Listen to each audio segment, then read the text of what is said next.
And we are live. Gonna wait for some people to come in here before we start talking. Just gonna share the link here.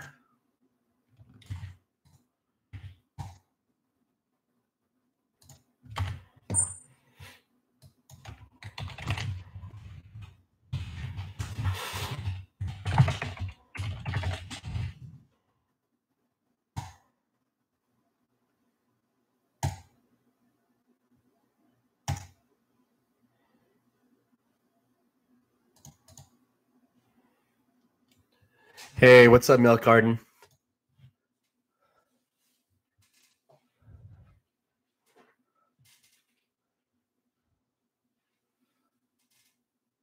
Wow, we already got 3 people. How y'all doing? Hey, Kevin. All right, as things come in and we get started. Yeah, this is the first live stream. Thank you for showing up. We'll get some more people later on. Almost 11 p.m. Where you're at. Are you in the UK, Kevin?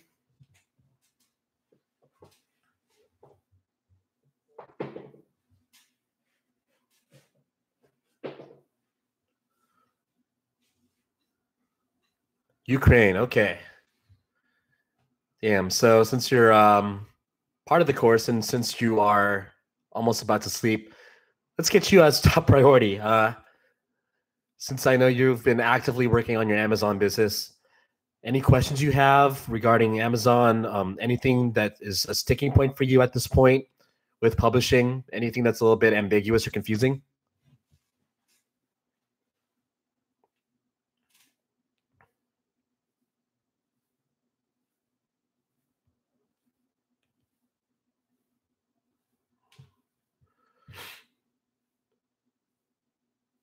Keywords, of course. Not really, just finding keywords.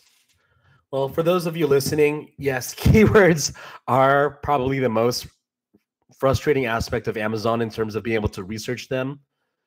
Kevin says, I finally found one last week and placed an order. That's awesome. Yeah, just finding even one keyword and publishing a book for it that turns out to be successful can change your business and even your life with being able to pay for your car insurance, your car payment itself, even your rent potentially. But absolutely, which is why I really had to push forth with creating a course for finding keywords. That's the Elite Keyword Mastermind. You can find that course at elitekeywordmastermind.com. It is a site where I teach you a course, essentially, what criteria I use for identifying a good keyword, how to find the good keywords, and I actually, believe it or not, give you keywords to publish for every month. This month, we've got 4 keywords you can publish for, and next month, we've got 3 that are really hot. So I'm basically helping you with your business, making money with keywords that I know are going to work. You just have to put forth the effort in publishing for them, and you've got money coming that easily. So again, that's elitekeywordmastermind.com. What difficulties are you having, Kevin, in particular with finding keywords? Are you looking for methods to find keywords for?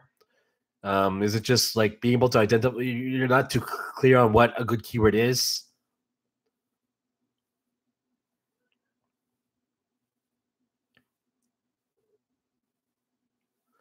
Man, it would be so cool if YouTube Live had live audio for chat participants, although I can see that being messy.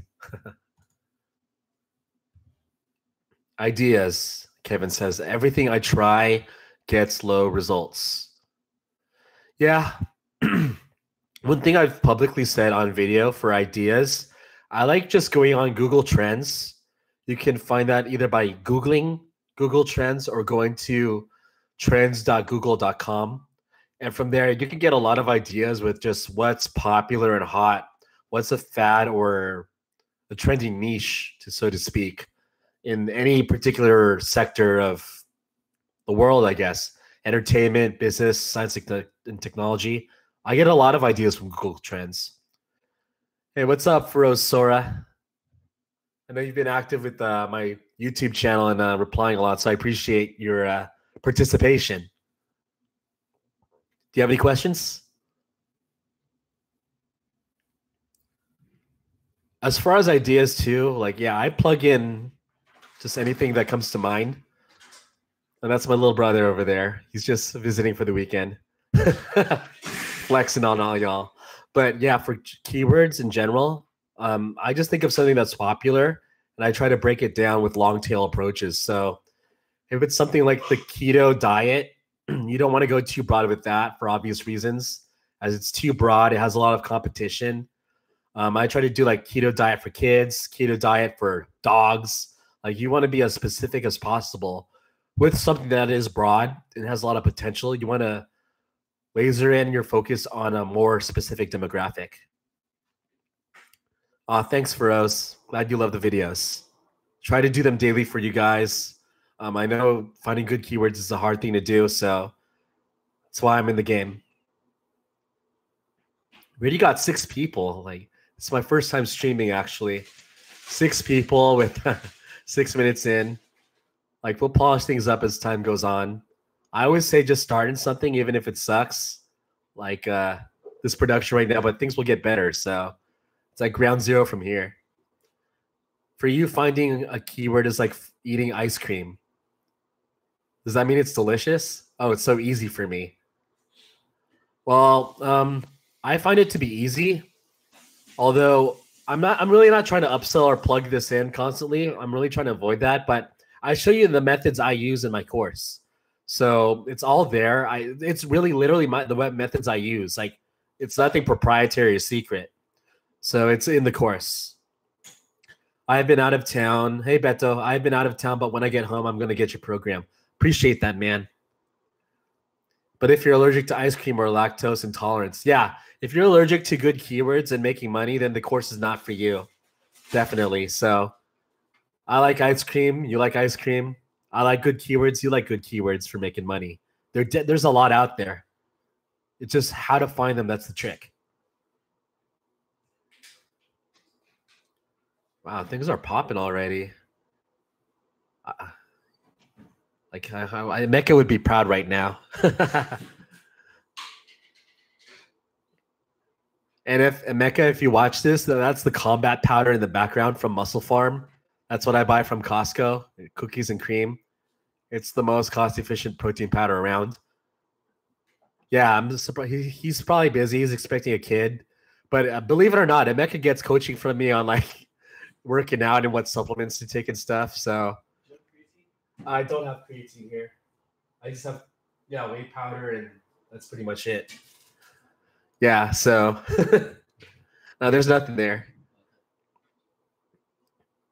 Yeah, Mecca's pretty busy right now. Props to him for just being able to like keep a good work ethic while expecting a baby. That's crazy.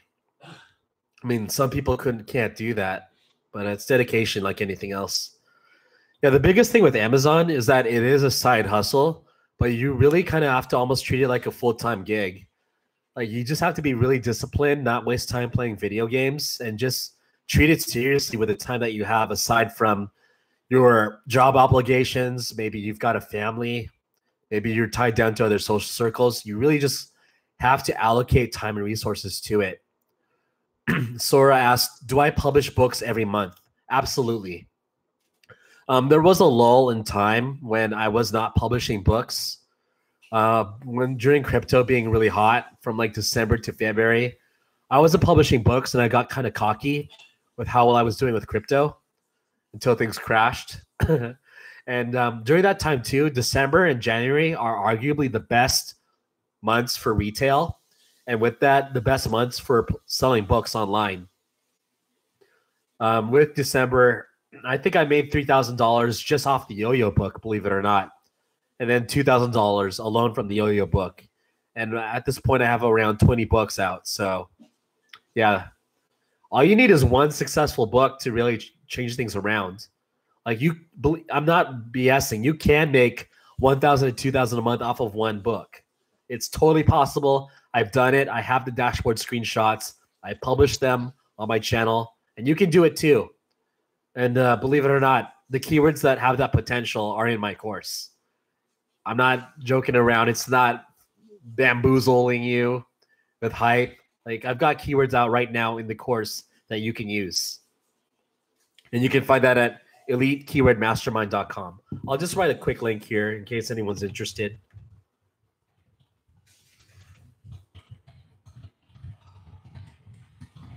Otherwise, if you're watching this channel right now and you're still in the basics of how to publish a book, I would still completely recommend that you go to my self-publishing blueprint.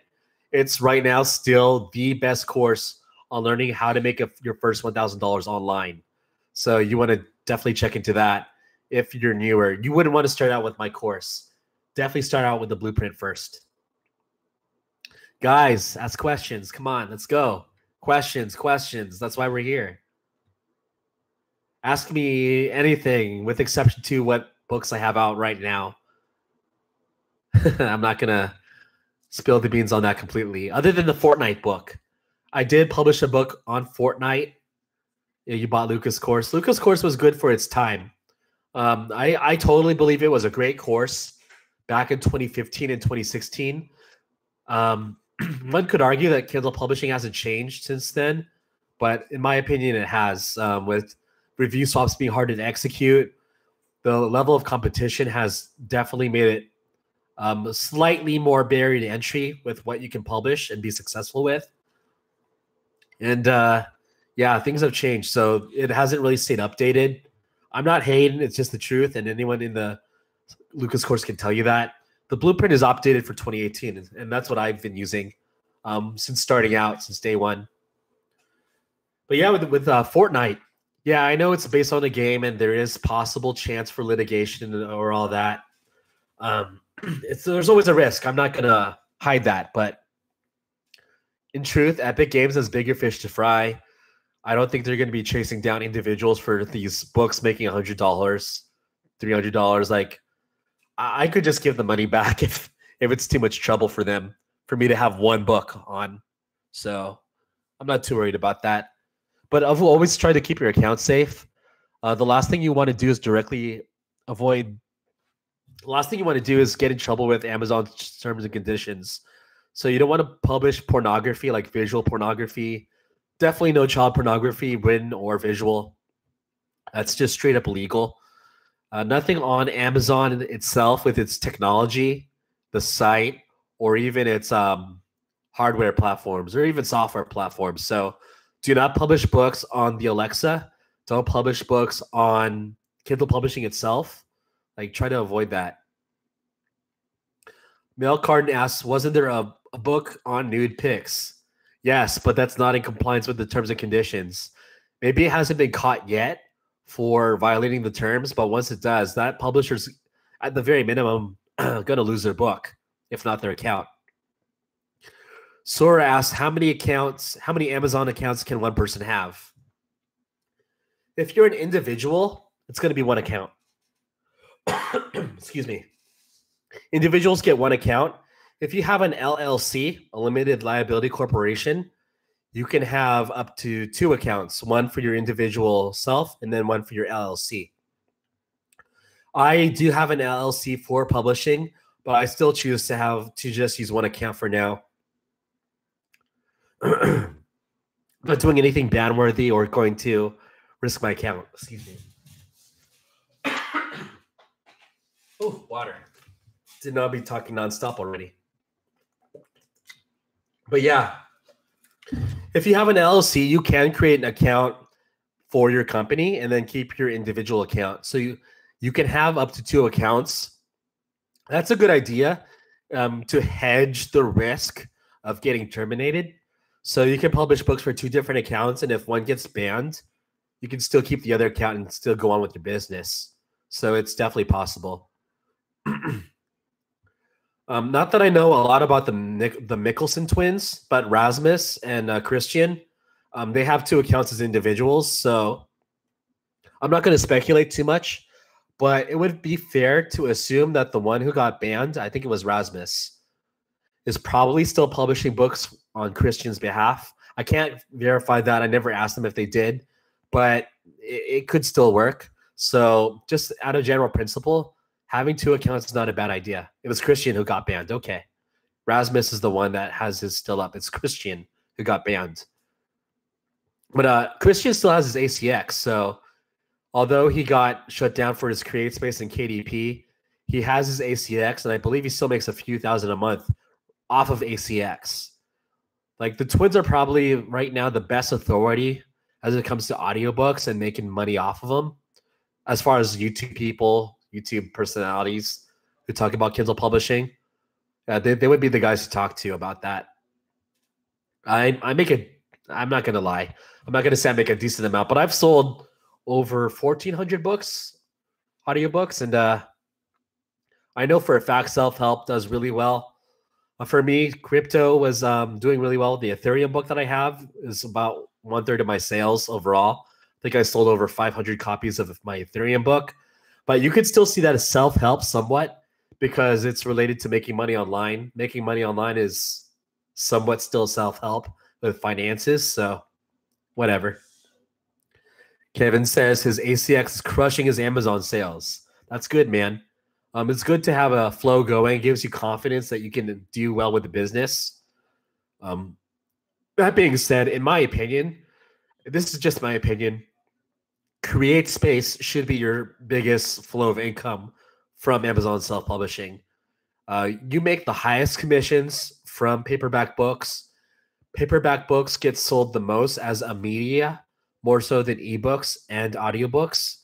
So it's totally awesome. You're doing well with ACX, and I know people who exceed with ACX compared to their CreateSpace. But try to improve more on your CreateSpace sales. There's probably a hole or two missing in your game with paperbacks. And as far as Kindle goes, I don't like. I always show in my videos. I never really look at Kindle rankings anymore, so I'm not too focused on Kindle sales. I average between lowest 500 to 900 a month with Kindle ebooks. I know it's not a lot of money. It really isn't, but I don't. Most people don't make a lot of money off of their ebooks in comparison to their audiobooks and more so CreateSpace sales. Like really try to make 5,000 a month, 7,000 a month, 10,000 a month for CreateSpace paperbacks. Mel Cardin says that's a decent amount for ebooks. It's okay. I know people making over 1,500 a month off of ebooks, which to me is impressive. I'd say $1,500 a month is damn impressive for ebooks. I mean, just think of how many copies you have to sell with getting a $2.07 commission for a $2.99 book. Kevin says he's got 2 fiction books out so far. One is ebook only. The other I uploaded the paperback to KDP so I could do ads. That's smart. Fiction, fiction books in general. Well, fiction, first off, I'm not the authority on fiction at all. I don't have any fiction books. I wouldn't know the first thing about marketing fiction books. That's not my lane. So I'm going to stay in my lane with nonfiction. But from what I understand and from what I know, fiction books tend to do well mostly exclusively on KDP, the ebook format.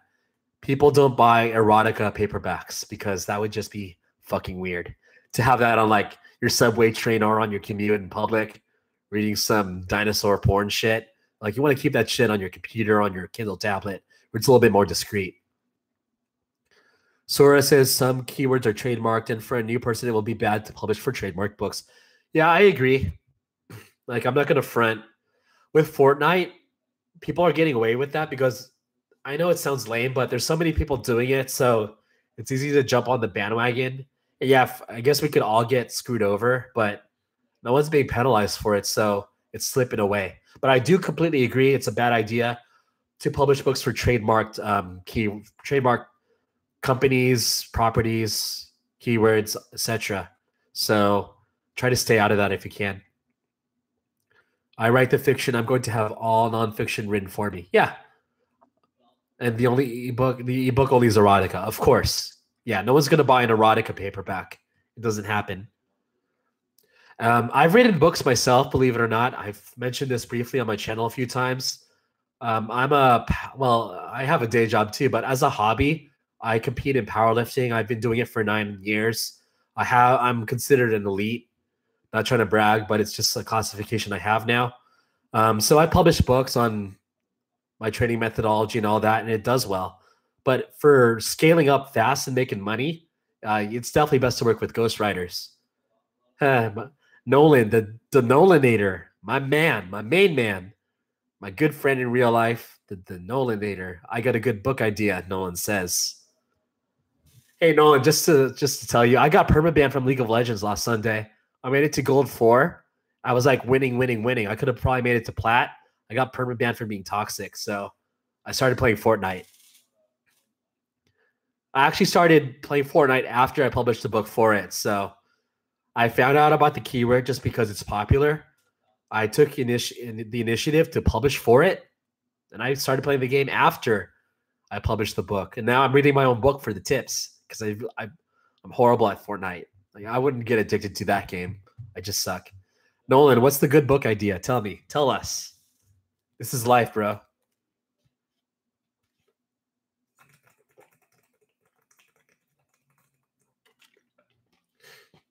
It's been 21 minutes already. Time goes hella fast with these live streams. It's awesome. We've got 5 people in the room, but I just love the participation so far. Really appreciate it, guys. The last thing I wanted to do was like try to plug my course constantly. That's not what this is about. I really want to answer questions, so I'm trying to avoid mentioning my course constantly. I really want to help you guys out.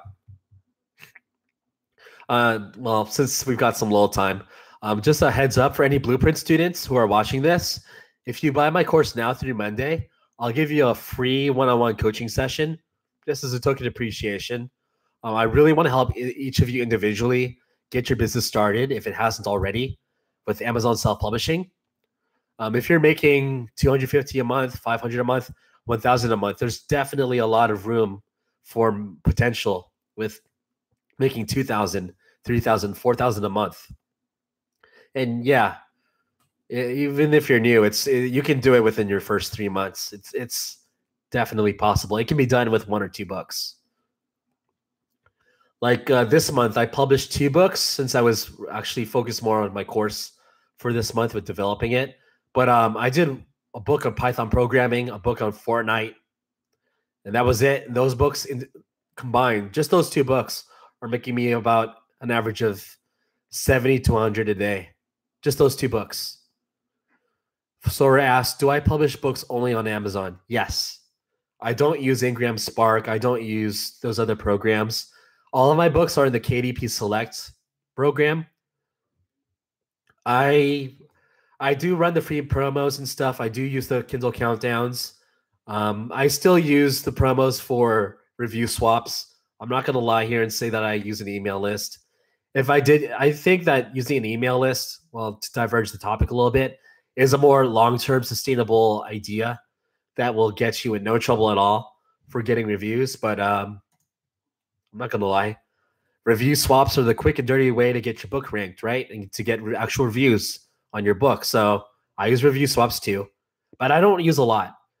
I use the maximum I ever use anymore is 30. And out of 30 reviews, maybe only 18 to 20 actually stick. Because as you guys probably know, Amazon is super strict and they delete reviews on a rampage right now. So I think my Fortnite book has like 13 reviews, maybe 15. And the Python programming one has like 18. And that's good. But I have books that make me money that have no swaps with like 3 or 5 reviews. And that's good enough, man. Like if your content is good and people can just see it and that it's ranked, yeah, so long as it's ranked on the first page, even if you have 5 reviews, that'll still make you money. Like the thing I hate, I actually hate it, is that the mentality that you need 60 reviews for a book to sell, and that review swaps are the secret to making money on Amazon. They definitely play a role. They play their influence with it, but they are not the sole way, the sole influencer of how to make money online with Kindle publishing. If you have a shit book with 60 reviews for a keyword that's not good, you're not going to make money. So you still have to know what you're doing. Nolan, are you going to say what that good book idea is, or are you still here? I'm new to this whole YouTube live thing, so I got the participants. Yeah, Nolan's still here. And he left. Damn. Trying to get him into Amazon self-publishing. Self-publishing is great for college students who are trying to develop like a side hustle or side income. And the best thing about it is that it really is passive once you've put in the work. Once you've published the book and you've done everything to get it ranked, you just kind of let it go and makes money. You don't have to do much with that. It's one of the most passive ways of making money online. I think the most passive is merch by Amazon, where you can actually publish t-shirt designs and sell t-shirts. But I just got accepted into that program, and I haven't really done anything with it yet because I'm really trying to focus on publishing first. But I don't even want to start talking about that. But there's people making $6,000, $8,000 a month from selling t-shirts on Amazon. So that's something I want to check out. Any questions?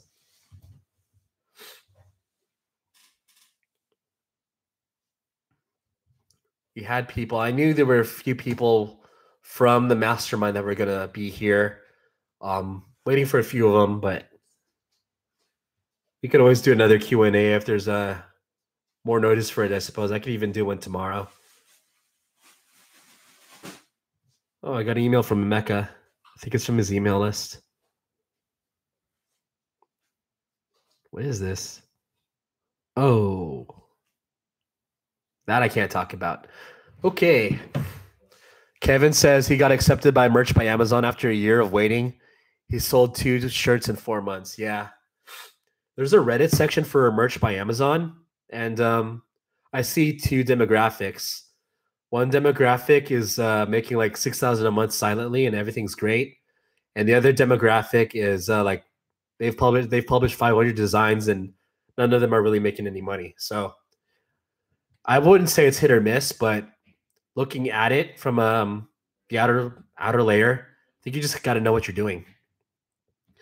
Sora asks, is my brother also in Kindle? No, we're not like the Mickelson twins. We're 7 years apart. I'm fat. He's skinny. He's a fighter. I won't talk too much about that, but yeah, he makes money from real life gigs, so to speak. Mel Carden asks, would I make a course for merch? I absolutely would, but I got to actually be good at it first. Like I haven't even set up my first design.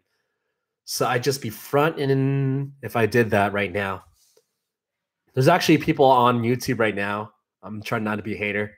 There's people that have only made like 2 paperback sales and they're already talking about giving lessons on keyword research, which pisses me off. But no, I would definitely not make a course until I got good at merch. And I'm really trying to stay focused on Amazon publishing. So maybe once that gets going and I have some stability with that, I would look at merch next. And yeah, in time, I could see myself maybe creating a course, but right now you got to stay focused. The last thing you want is what's called shiny object syndrome, where you start something, you don't really commit fully yet, and it just gets started and you jump off to something else. Like you'll never reach your full potential in anything with shiny object syndrome. You want to master one discipline rather than like be the jack of all trades, because being the specialist is what makes you money, generally speaking, with stuff.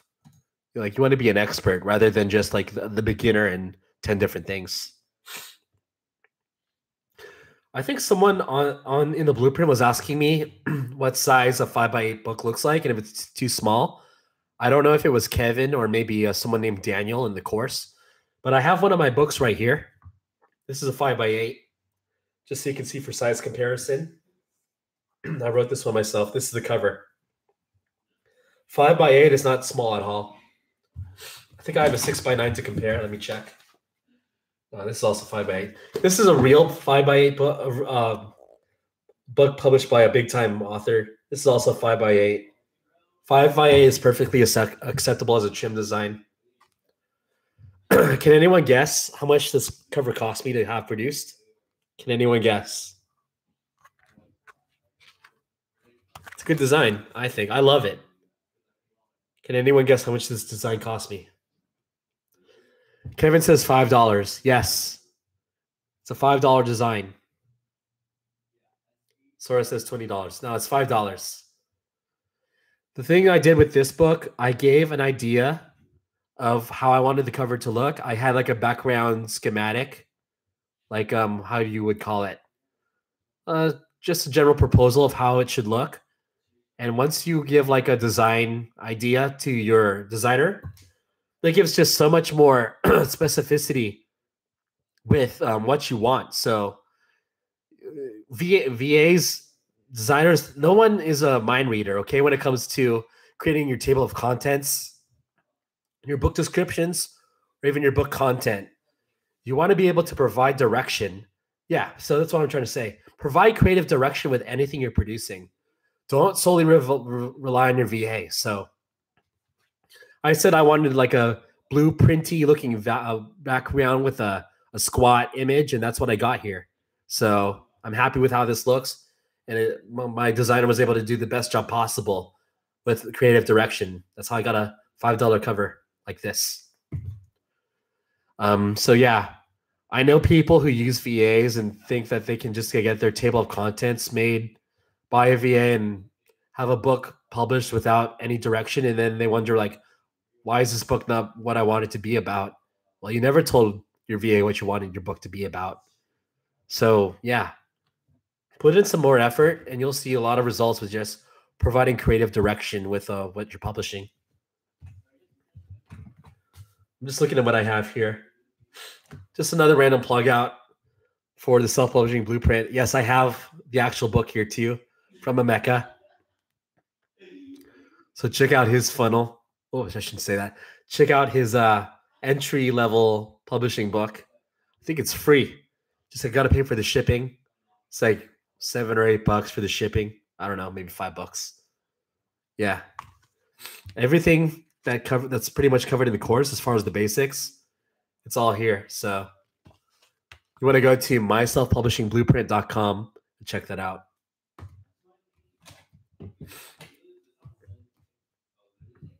Any other questions? We're already over 30 minutes in. That's awesome. Time goes really fast when you're streaming. I'm surprised. I'm having fun.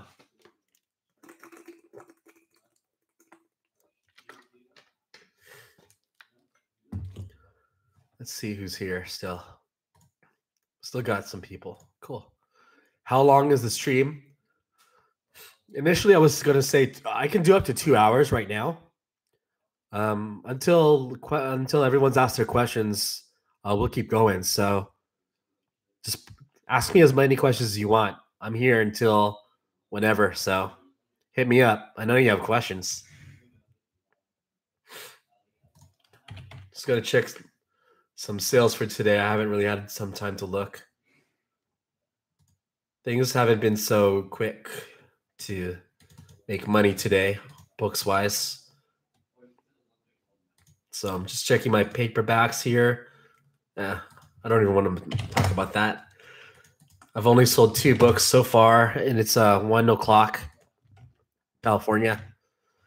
Checking my ebook sales. 4 ebooks. That's the sound of money. Yeah, so things are a little slow with publishing, but all you need is one good day, a few good days in a row. Yeah, it is a nice sound, right? Love the sound of money. Checking my audiobooks next. Audiobooks are awesome because you can collect bounties. Like that's the highest ticket item you can make is having someone buy an audiobook for the first time and collecting that $50 bounty. So I don't publish shit for audiobooks, but I've got 65 audiobooks sold this month with 3 bounties. So that's cool. Yeah. Bounties are awesome. Kevin says he's got 1 ebook sale with 510 pages read today. That's good. Damn, you must be publishing long fiction books.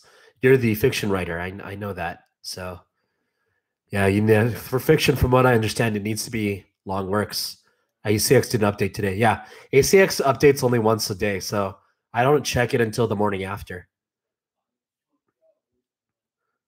2 books, Kevin says. Sora says, so with 20 books, do I make 2,000 or 3,000? Yeah, pretty much. Some of the books, well, out of the 20 books right now, I'd say only maybe 3 or 4 do all the income producing, and all the others are dead. And that's what you're going to find, generally speaking, with the books is the 80-20 principle. So meaning to say 20% of your content is going to make 80% of the revenue. And that's definitely true with my business. 20% of my books are making 80% of the money that I make. And it's true. That's why you got to stay active with publishing. It's not something that you can just settle after publishing 20 books and let it die for 6 months without publishing any new content. The income will gradually die out. So yeah, the longest I went without publishing was like 3 or 4 months, and I was making 4,000 a month and like 3,000 a month. Then it fell to like, I don't know, 1,800 a month. So it's passive, but you definitely have to produce new works because the income inevitably does drop, especially from December and January when things are hot, things sell for the holiday season. After the holidays, things will definitely drop. So that being said, looking at that the other way around, you want to also position yourself for December, meaning you want to think of books that will sell well to kids during the holiday season. You would want to start producing those books now and get them ranked. That's what I did with the Yo-Yo book. So just a brief case study synopsis. I produced the Yo-Yo book back in August, did the swaps and all that, blah, blah, blah. It made virtually no sales from August through the middle of November. Okay, literally, like I thought I messed up. But coming into the Christmas season, it's okay. Yeah, you're not a girl anyway. Coming into all the people would appreciate that. Going into the Christmas season, that's when the book started to sell, and it sold over like 400 copies during December. What book should we be looking for this year for December? Books for kids, I'd say. So books related to toys. Just think of books that could be a great gift for kids. So think of toys that, like let's say drone books for kids. I'm just coming up with that, not really looking at the keyword viability. But kids love drones. Maybe they'd like that as a gift for, I don't know, learning how to like fly the drone and do tricks with it, maneuvers, how to take certain shots. I don't know if kids can even afford drones, but yeah, think of toys that kids would be into. I actually have a toy in mind that would sell really well in December as a book, but that's going to stay in my course, and I'm going to release that keyword next month for June. So yeah, actually the theme of next month will be to position for December, since that's the easiest way of making $2,000 a month from one book. As impossible as that sounds, it can happen. So yeah, I've got that book idea in mind, and I'll come up with 2 others once I do more research. Yeah, kids' books do well. It goes without saying, but Christmas books do well, although that's heavily saturated. Unless you can find some niche within Christmas. Hanukkah books, although that's probably saturated too. I'm not trying to be insensitive, but I'm just ignorant. Do Muslims have a holiday during December? They don't have anything equivalent to Christmas, do they? For Islam? Yeah, they have. I'm sorry, I'm just gonna look. Like, just try to think outside of the box is what I'm trying to convey here. It's like if there's any Buddhist or other pagan. Well, I'm not trying to say if they're pagan, but if there's any other. Ramadan's going on right now. Like, yeah, let me divert to that. Ramadan books for kids is a hot keyword right now. If you published a book for Ramadan months ago, you'd be making thousands right now. So that's what I'm trying to get at. Like, yeah, I don't know where you guys are based out of. Here in the United States, Christianity is not the official, it's the most popular religion here, I'd have to say. So try to think outside of the box. Don't try to go to the biggest subset. It's like event blogging, yeah. So think of what Buddhists would be into, Hindus, Mormons, Jehovah's Witnesses, literally anything outside of, well, all the Mormons are Christians. Anything outside of the usual. Stefan, hey Jacob, how are you doing? I'm doing great, Stefan. How are you, man? Welcome to the stream. Yeah, get us try to think of stuff that your average publisher wouldn't think of. You don't want to be like everyone else. That's definitely the takeaway from this live stream. Nice to see you. Nice to meet you too, Stefan. If you have any questions, let me know. That's what we're doing this session for. Any questions you have, let's tackle them. Yeah, I'm stupid, Kevin. I'm sorry. Yeah, Jehovah's Witnesses don't celebrate holidays. They don't buy gifts ever. That was stupid. Yeah, I agree. But my point still stands. I should know that. I should know that. Pictures are imported for books. Yeah. I was just telling a student this from my course this morning since he had a great idea related to religion. I'm not going to spoil what his keyword was. I'll get to that in a bit. So what I would recommend if you want to use religious books as an example for publishing and you want to pursue it, you need pictures. You can't get away with just publishing text. So what I recommend is that you find a virtual assistant, like a designer on Fiverr or Upwork, that can either create original illustrations or provide you royalty-free stock images related to your book so that you can have illustrations in your book, put some text in, and then boom, you have a legitimate, not non-copyright infringing book for that event or holiday. Mel Cardin says you could write a book on blood transfusions for Jehovah's Witnesses. Yeah, that's just like publishing a book on an illustrated version of Muhammad for Islam. Like that's a horrible idea. Yeah, and it's also against the religion on both fronts. Stefan says here, I made the explanation that giving too much content for the writers, they tend to focus too much on it, and the book content itself is not in a flow. What are your thoughts on the content? Let me reread that. No, it's not bad to give too much info and content for the writers. They need creative direction. I was trying to explain that earlier in the stream here. You want to give as much creative direction as you can. It means giving too much info and content. Oh, so you're worried about ghostwriters perhaps stealing your idea. It can happen. What I do is I always provide like a fake title, like a what do we call it? Like a code name for my book. So I'll come up with some fake title so that they can't find my book online.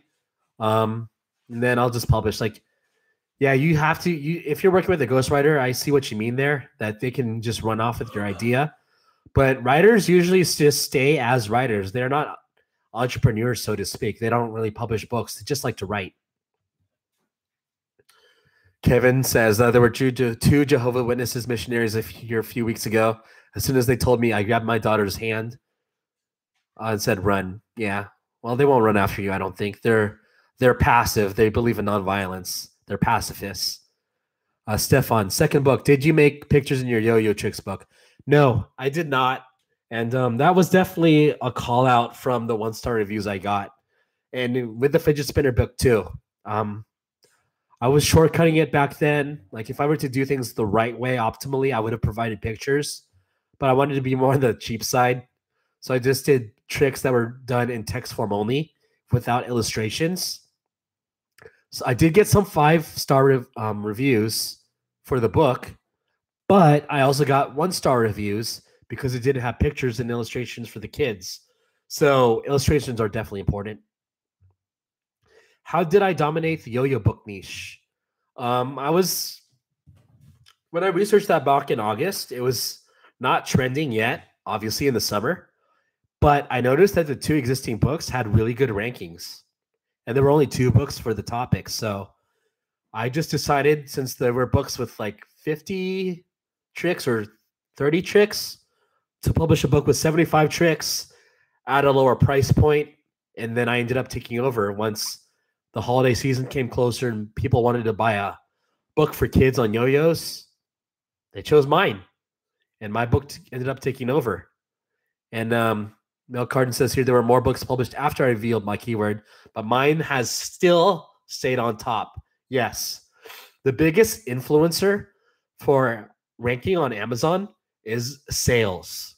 So Amazon knows that if a book is making money, it wants to still position it at the top of the page listings. Amazon's trying to make money too, right? So a book that's a bestseller is going to stay at the top because it's making money for the company. So they're going to keep it number one, even if the other books might have more tricks or illustrations. Even if they're better books, something that's proven to sell will keep its ranking. And Milk Carton says, royal wedding is a hot keyword. Yeah. Try to find something related to royal weddings. I don't know if it's too late now, especially since you will need probably 10 days to have your book written. But if you had plans ahead, that would have been a great opportunity to make money. I agree. Stefan said, in one of your videos, you said you like to go into trends. How do you search for trends? On Google Trends, you only found stupid stuff. And then Kevin says he only sees politics for Google Trends. You're both having the same problem. And for Sora says, finding keywords in Kindle is the hardest part. I agree with all of you. All of you. So not sure if some of you guys knew, but I do have a new course out for finding keywords. And I even give you keywords. But if you want to learn how to research keywords and find a good one in hours or even just minutes, sometimes even seconds, like I do on video, that's not scripted. It's real. The course is the Elite Keyword Mastery. The Elite Keyword Mastermind. And that's at elitekeywordmastermind.com. It's at a cheap rate. If you decide to grab it now, I'll give you a free coaching session and you'll be grandfathered in the rate that it's going at right now. So it's practically a steal. The price will be going up. I'm getting several new members every day. So I'm very confident that everyone's going to benefit from it. But I teach you all my methods on how to find keywords. They're methods never seen before. Like no one's going to teach you this stuff out in the open. Keywords need to be hard. If it was easy, everyone would be doing it well. Yeah, I agree. That's why I set my course to be a monthly subscription rate. Meaning, yeah, if you're going to just sit around and do nothing and just try to be a part of the community and post and like stuff without publishing books, my course is going to be a complete waste of money and time. But if you're active with publishing, you publish at least one book a month. I would recommend at least 2 books a month. But at least 1 book a month, you're going to make money. So I'm giving you the keywords too in the course if you didn't know. Like I literally give you the keywords to publish for. You just do what I tell you in the course, and I give new keywords every month. Publish for those books, and you will make money. There's even a 30-day money-back guarantee. So you can enroll in the course, take the lessons, take the keywords, say, fuck you, Jacob. I didn't gain shit from that. I didn't make any money. You get refunded. I don't even control the refunds. The platform refunds you. So it's literally risk-free. Just check it out. Stefan says, what's the price for this? I'm not at the $1,000 per month mark right now. Right now, it's at $47 per month. And I consider that to be a steal. That is too low, honestly, for the course. It's too low. But I'm trying to get people into it, as an introductory and reward those who are action takers. And I will honor the rate of $47 a month as a grandfathered rate. You don't need to be at a certain dollar amount necessarily to make the course to your benefit. So whether you're making $1,000 a month or $100 a month, as long as you're active, you've got a good work ethic, and you just publish books and you do what I tell you to, essentially, you will make money. So I'm not looking for publishers that are necessarily affluent. I'm looking for publishers who are willing to work. So if you're serious about the business, it's a course that you will benefit from. Does everyone get the same keywords? Yes, Kevin. I give this month I gave 4 keywords out. Next month is 3. Thing is, though, with keywords, you can always put your unique spin onto it. So let's say I gave you a keyword for, I'm not going to give away the keyword, but let's say I gave you a keyword for Dell PCs. Like, let's say the guide for Dell PCs. Okay, let's say that was a good keyword. Let's do then, you can also spin around that and do the HP PC guide or the HP PC guide for kids or the HP PC guide for senior citizens. Like Put a unique twist on things. Don't be the same as everyone else. That's what everyone does in Kindle publishing. That's why a lot of people don't make money, especially with these diet books. I mean, believe it or not, you can make money off diet books, but you can't be publishing the same keto book as everyone else, because then you're just the 1,000th keyword book, keto diet book. You want to have your unique spin. Stefan says, controlling the keywords that you gave me a few weeks ago. I checked the rankings. Yeah, 4 out of 6 were under 100K BSR. For the paperbacks, right? Paperbacks, the rankings are skewed. So I believe if you're at 300,000 BSR for a paperback, that's one a day. And if you're selling one paperback a day, okay, and you're having a $5 commission off that, that's $150 a month. That's not bad. That is absolutely not bad for a book. So if it has a 100,000 BSR for a paperback, that could be selling 5 or 6 copies a day. So do the math. That could be making off of a $5 commission. 5 times 6 is 30. $30 a day, 30 days a month. That's $900 in a month, hypothetically, assuming everything stays consistent. So if you find the first 4 entrants of a book having 100,000 BSR, that's good enough, assuming that it's not too competitive and all that, which my course covers. Do you think one should make their own hot word keyword definition? I define what hot keywords are in my course.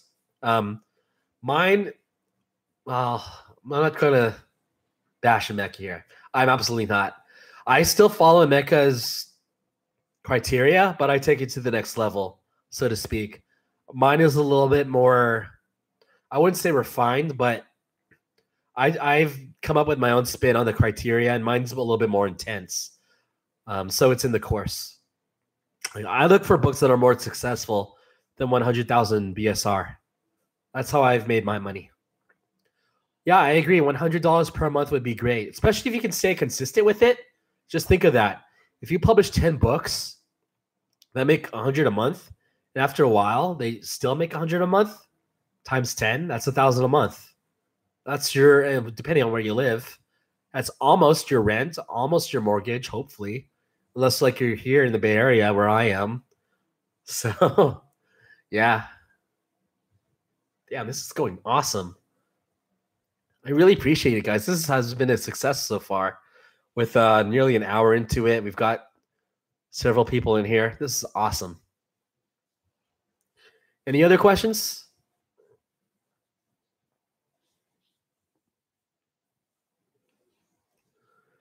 Yeah, Emeka and Ollie haven't been here yet. I don't know. Emeka's busy. He's expecting a kid at any moment, so I know he's busy. One thing I'm struggling with, Stefan says, once I found a keyword, how can I find related keywords to grab more sales? Yes, I'll give this out to you for free right now. It's pretty obvious, so it's not secret. Is there a way to find out keywords of what the competition ranks for? Yeah, Stefan, try this. I want you to do this. Once you have the keyword, type it into the Amazon search engine and see what auto-populates. So if I did, well, I'll do it in real time right now on my end. So I have exact examples here.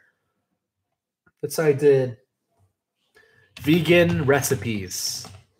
Okay. I type in vegan recipes, but I don't hit return on the search engine. It will auto-populate the most high search volume keywords, long tail keywords for vegan recipes.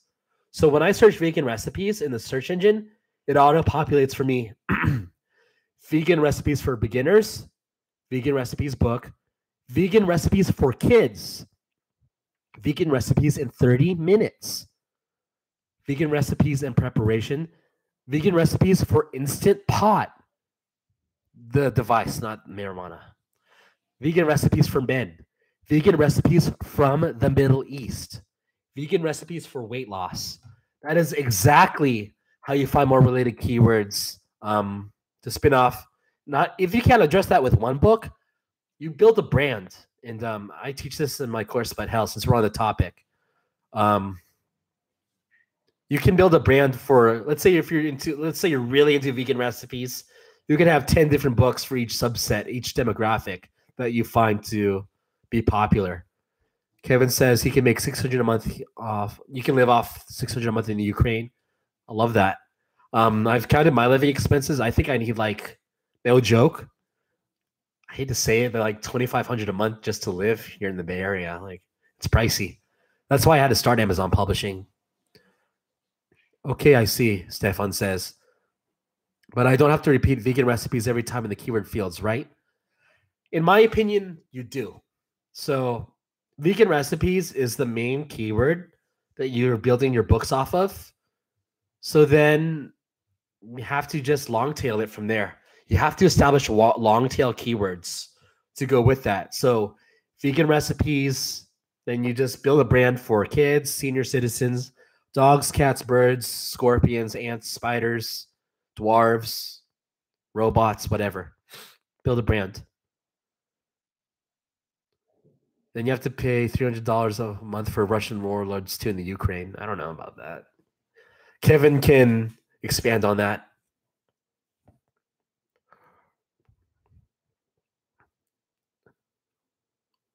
So yeah.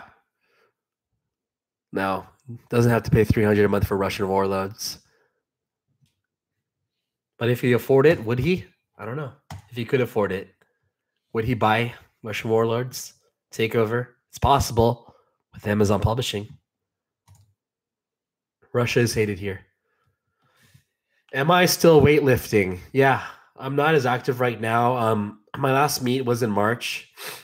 I squatted 600 with just knee sleeves. I didn't do so good. I benched 407. I missed 418, even though I've done it before. And then I bombed on my deadlift. I took 600 pounds, but then I dropped the weight on the way down, so I got disqualified for that.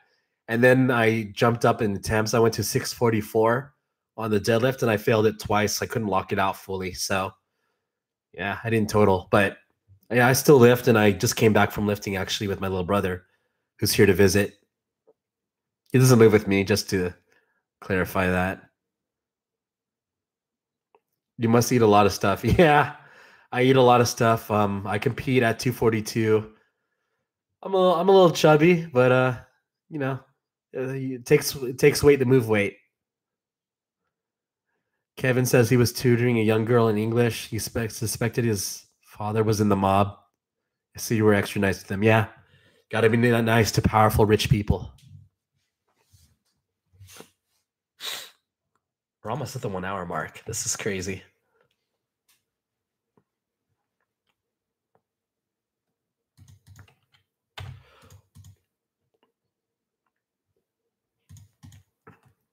How long is my book?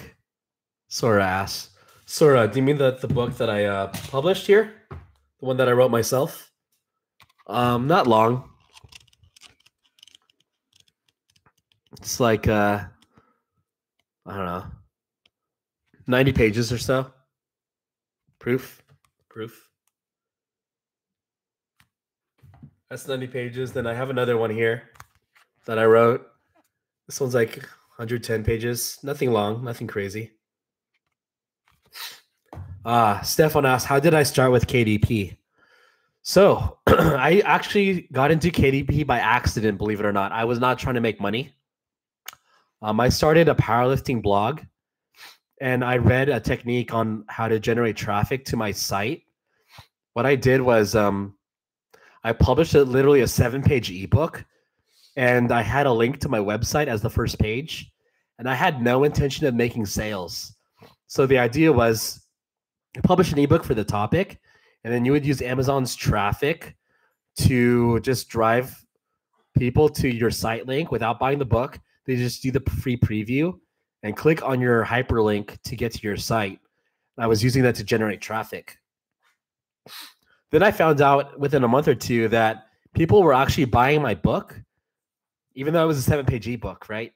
And it was exceeding my Google AdSense income on my blog. It's like, okay, we're onto something here.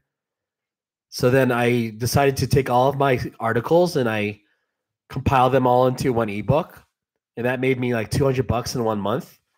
was like, wow, this is something after all. So then I ended up like YouTubing a mecca on how to like properly self-publish books. And then I found out you can hire ghostwriters to do like the writing for you, and then it spun up from that. So I started January of last year. I bought Emeka's course in May 1st. I was one of his first students, and yeah, that's how I got on. Yeah, it is cool. And Stefan says he found him from a guy from Reddit. Yeah, you'll find Emeka's course is probably the most popular right now. I always plug it, but it generally is the #1 course right now in Kindle publishing, and everyone knows about it. Like he's taken over. It's definitely the best course for making your first $1,000 online. And I was his first student actually to make $1,000 online. So I'm patient zero. I'm the alpha. I'm like the Wolverine in his lab. I was the first guy. I was like prototype X.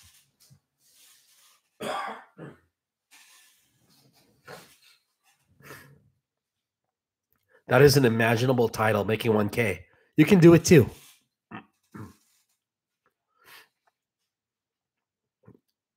I made $1,000 within 60 days of taking his course. I made my first $1,000. You can do it too.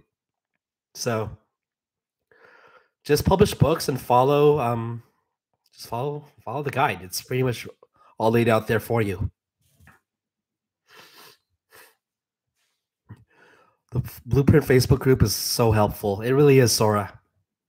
That's why I post it every day. It's a great community. It's almost like a family. As crazy as that sounds. Some tight-knit, dysfunctional family where everyone's helping each other, supporting each other. Everyone's giving back once they've made success with books. It's awesome. It's definitely the best community for publishing. Say what you want about the courses, but Emeka's by far is the most popular. Be right back. Are you going out?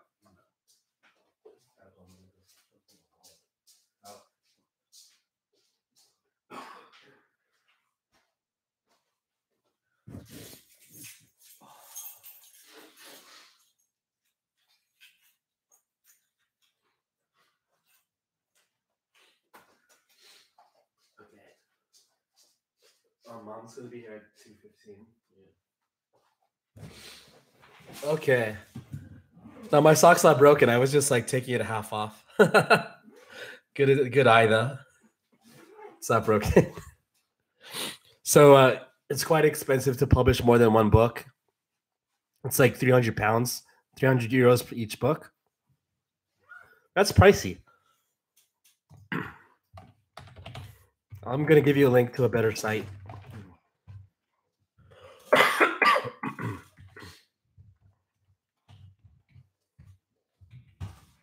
So here, check this out.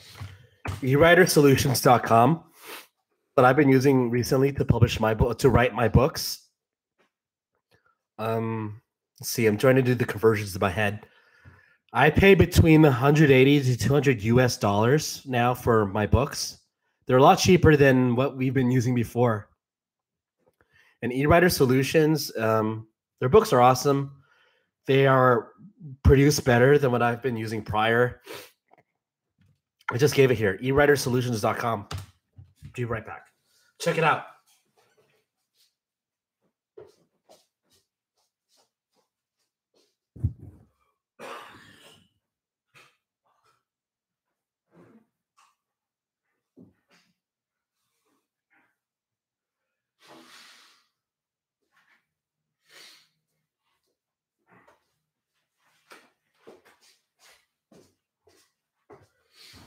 Yeah, what's unique about eWriter Solutions?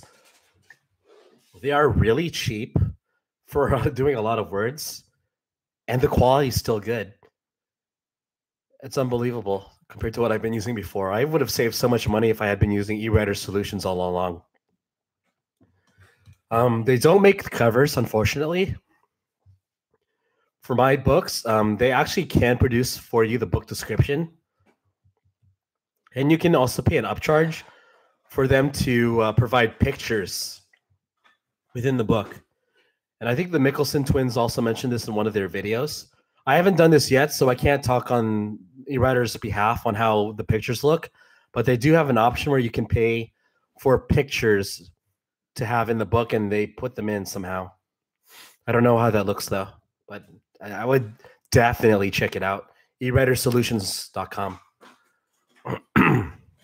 I don't have a coupon code, unfortunately, but I know if it's your first time buying from them, you can use Twins10. That's the Mickelson Twins code, and you get 10% off your first order. And I think that's the best coupon code out there right now. Twins10. Yes, just like that. Twins10, one word. You got it. Yeah, and that will be a one-time use code that gives you 10% off on your first order. And Twins10, according to Kevin, also gives you 5 free photos. That's awesome.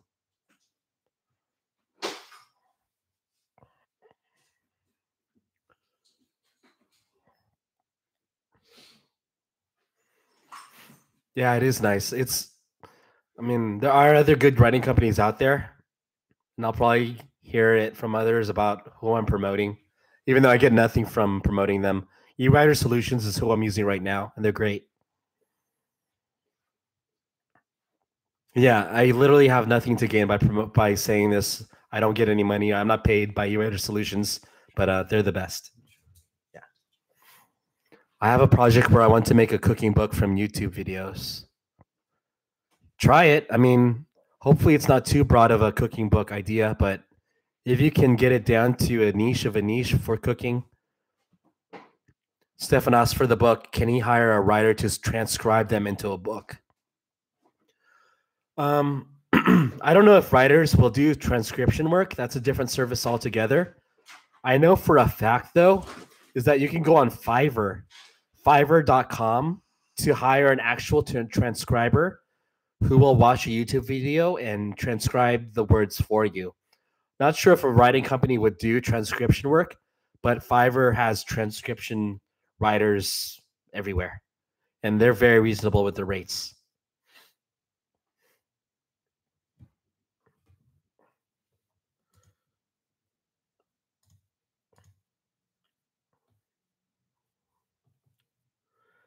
And again, for those of you who are just tuning in out there, for those of you who have just signed on, I've got a new course on Amazon self-publishing, 4 keywords.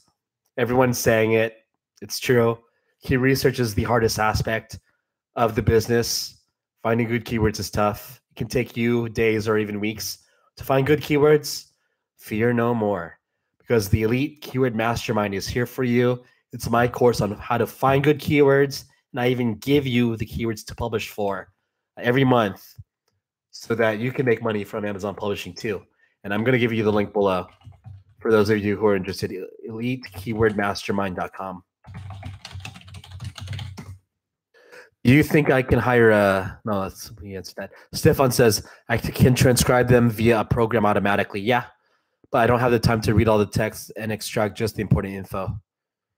That's why you delegate it. That's why you hire a VA, right? So you can find someone on Fiverr for cheap. Don't know how well they'll do it, but they can do it for relatively cheap. Or you can go to Upwork for transcription services. It's a common thing. I was actually going to do that for the yo-yo tricks, but after getting a rate to have someone transcribe all the tricks from a site that I found out that it was just cheaper overall to hire a writer from scratch to come up with the tricks. And you could probably do that too with the cookbook, unless you are very particular about recipes you want. Just tell the writer to find their own recipes, man. That's their work.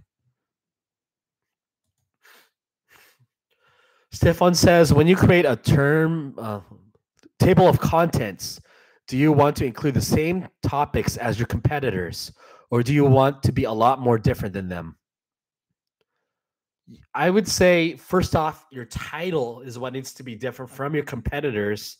If you're into a broad or a competitive niche, you want to find a unique angle, unless you're able to just dominate them and they're not that established.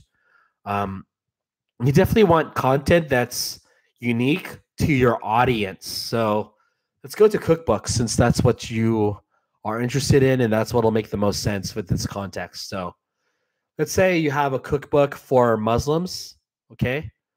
Yeah, I guess you could have other competitors with that, but like Muslim cooking recipes, think of recipes that are not unique, that are not going to be found in general cookbooks. You know, try to be a little bit more unique with that, be original, and maybe come up with some recipes that are not going to be in other cookbooks for Muslims. Is it like keto for women? Yeah, I don't know if certain recipes would be more catered towards women, unless it's like lower protein, I suppose. But yeah, you want to choose things that would be uniquely appealing for your book. So you could use the same topics then in a normal book, but the title is different. Yeah. Okay, I'll give you a real example. I'm not going to spoil what this is about, but I'm doing this right now. I'm giving too much away, but let's say you had. Oh man, I'm trying not to spoil my keyword. Fuck. Let's say you had something that was for a guide, and then you wrote the guide for senior citizens, but every guide has the same content. They're still going to buy the guide for senior citizens, even if it's maybe a little bit more simpler in vocabulary and the overall technical approach. It's marketed towards the senior citizens, so they're going to buy it over the general guides. So that's actually a keyword example in my course. That's a good one. You can actually find a good keyword off that alone. But yeah, you can use the same topics that a normal book and have a different title. It's all about the marketing. It's all about the marketing. So yeah, it's a good point. I agree.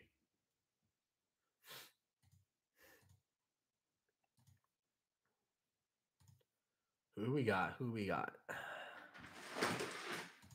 I got my wallet. It's okay. Are you still doing the video? Oh. Yeah.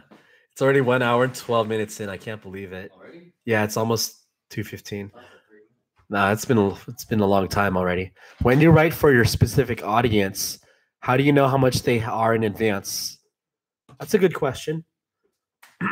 So one way to tell is if you just type in the keyword, like let's say Python programming for senior citizens, see if there's existing books on that. Hopefully there's only 1 or 2 instead of like 15, then it's not such a good idea. But if there's only 1 or 2 books on it, check the rankings out. If they're below 100,000 or even 50,000 really, then you know you've got something. So even if there's not many cases of the keyword being successful, all you need is proof from even one book for that keyword that it can sell well. Just even one book. That's what happened with yo-yos. That's what happened with fidget spinners. With fidget spinners, I found only one other book for the keyword. It sucked, but it had like a bestseller ranking of 5,000. So I just published 2 times as many tricks as it, and I ended up taking over for that time period.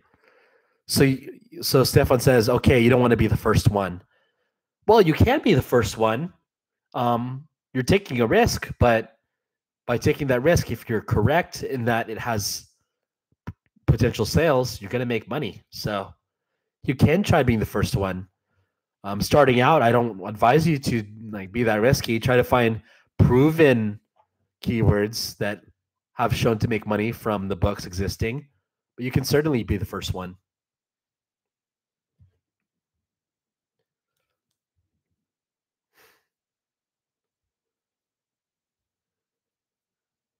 Damn, this is blowing up.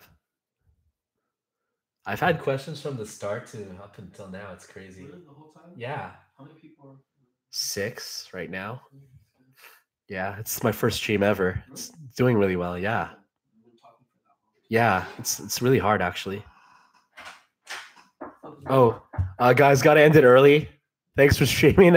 I have a guest over, so we'll talk, and hopefully we'll have another stream sometime soon. Thank you.